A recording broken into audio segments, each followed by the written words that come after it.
स्वागत करती हूँ आपका अपने चैनल में।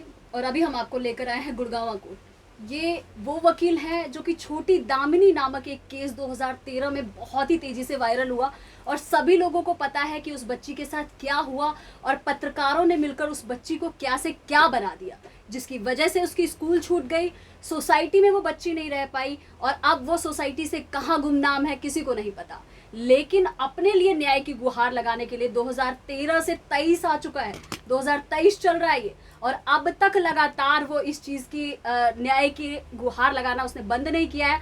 हमारे साथ पीड़िता जो है, छोटी दामिनी पीड़िता जो है, उस केस के वकील हैं हमारे साथ धर्मेंद्र कुमार मिश्रा जी, जो इस केस की अगुवाई कर रहे हैं।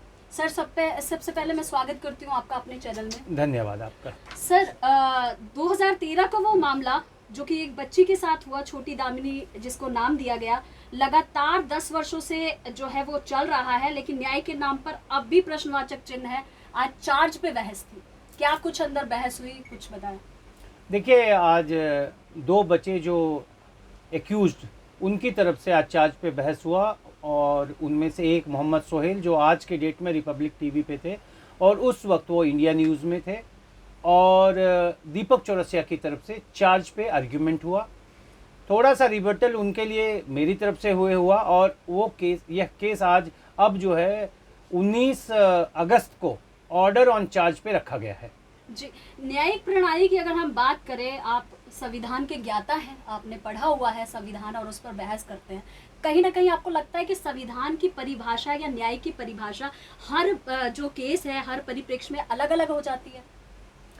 देखिए, न्याय की परिभाषा तो एक ही है कि न्याय मिलना चाहिए। जो भी पीड़ित हो, किसी भी जगह पर पीड़ित हो, उसको न्याय मिलना चाहिए। न्याय की परिभाषा में कोई अंतर नहीं होता है, लेकिन न्याय मिलने के तरीके में या न्याय मिलने में या न्याय न मिलने का एक अलग अलग, हर केस में एक अलग अलग मुकाम होता है। मुझे नहीं पता सर, मैं संविधान को नहीं पढ़ा है, लेकिन जहां तक मैं जानती हूँ, पोक्सो केस जब भी दायर होता है तो 24 घंटे के अंदर आप उसकी जांच भी बाद में करते हैं और पहले अपराधी जो होते हैं, अक्यूज्ड होता है, उसको बिठाकर जेल में लेकर जाते हैं। क्या मैं ठीक हूँ? नहीं, ये कानूनन तरीके से जो आप कह रहे हैं वो इसलिए ठीक नहीं है कि पोक्सो में अलग अलग धाराएं हैं और उनकी सजाएं अलग अलग है। तो पोक्सो के अलग अलग धाराओं के तहत अलग अलग सजाओं के अनुसार अलग अलग जो है इन्वेस्टिगेशन होता है। लेकिन ये सच है कि पोक्सो का रिपोर्ट इमीडिएटली करना पड़ता है, ये जिम्मेवारी सब पे है और तुरंत एफआईआर दर्ज करके तुरंत कार्रवाई उस पर शुरू करने की जरूरत है। पुलिस ने ये काम भी नहीं किया और अब कोर्ट 10 साल इस चीज को लेकर गई है। कहीं ना कहीं आपको ये चीज मानना पड़ेगा कि न्याय की जो परिभाषा है वो बेशक सभी जगह एक जैसी हो, लेकिन गरीब, अमीर और शक्तिशाली लोगों को देखते देखते बदल जाती है, जैसा कि छोटी दामिनी के केस में हो रहा है। देखिए, ये सत्य है कि न्याय की प्रक्रिया अलग अलग लोगों के लिए अलग अलग तरीके से होती है, ये शाश्वत सत्य है। जहाँ तक इस केस का सवाल है तो यह भी सत्य है कि इस केस में पुलिस ने पूरा जोर लगाकर इस केस के इन्वेस्टिगेशन को ख़त्म करने में और डिले करने में पूरी कोशिश की और उन्होंने अनट्रेस रिपोर्ट भी डाला और काफ़ी सालों तक इन्वेस्टिगेशन के बाद चार्जशीट नहीं फाइल किया था, काफ़ी सालों के बाद फाइल किया।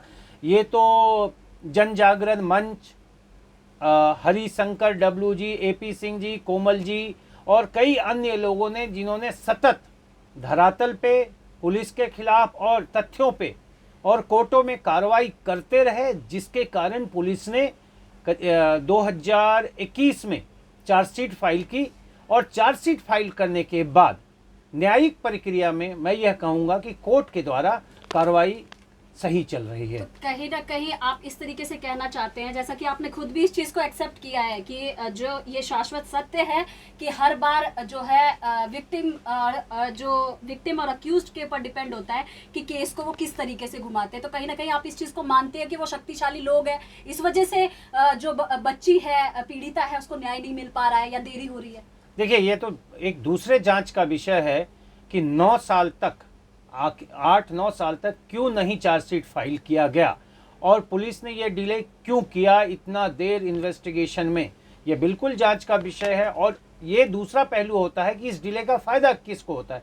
तो हमेशा इन्वेस्टिगेशन के डिले का फायदा एक्यूज्ड को होता है।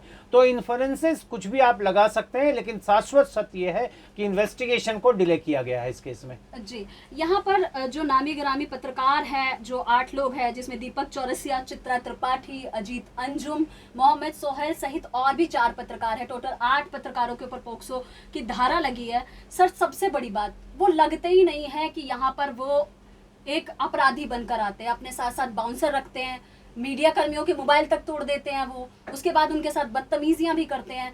आप एक पीड़िता के वकील हैं, पीड़िता पक्ष के वकील हैं, और हम लोग भी पत्रकार जो है यहाँ पर आपकी बातों को आगे तक पहुँचाने के लिए आते हैं। क्या इन सारी चीज़ों को आप कोर्ट के समक्ष रखते हैं कि इस तरीके की एक्टिविटी वो बाहर निकलते के साथ ही करते हैं?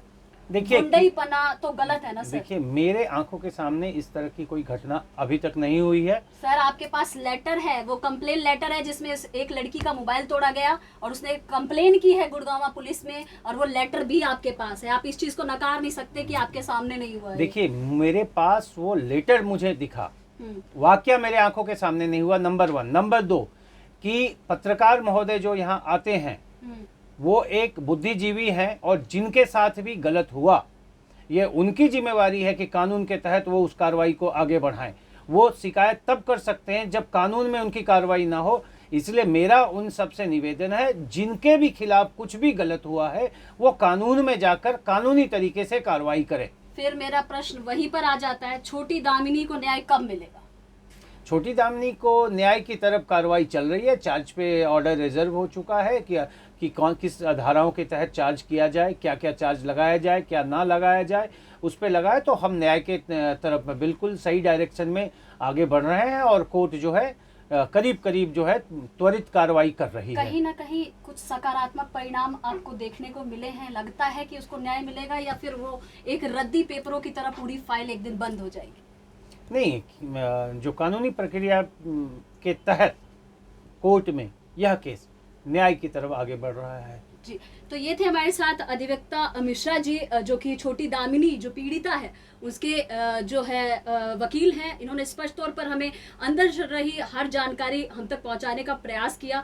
उसके लिए सर मैं आपका बहुत बहुत धन्यवाद देना चाहूंगी। आपका भी धन्यवाद। साथ ही साथ में आप सभी लोगों से, जो आप मेरी वीडियो सुन रहे हैं, आप इस पूरी प्रक्रिया, इस पूरी चीज़ों पर आप अपनी क्या राय रखते हैं वो हमें कमेंट बॉक्स में ज़रूर बताएं। तब तक के लिए जुड़े रहिए हमारे चैनल के साथ। धन्यवाद।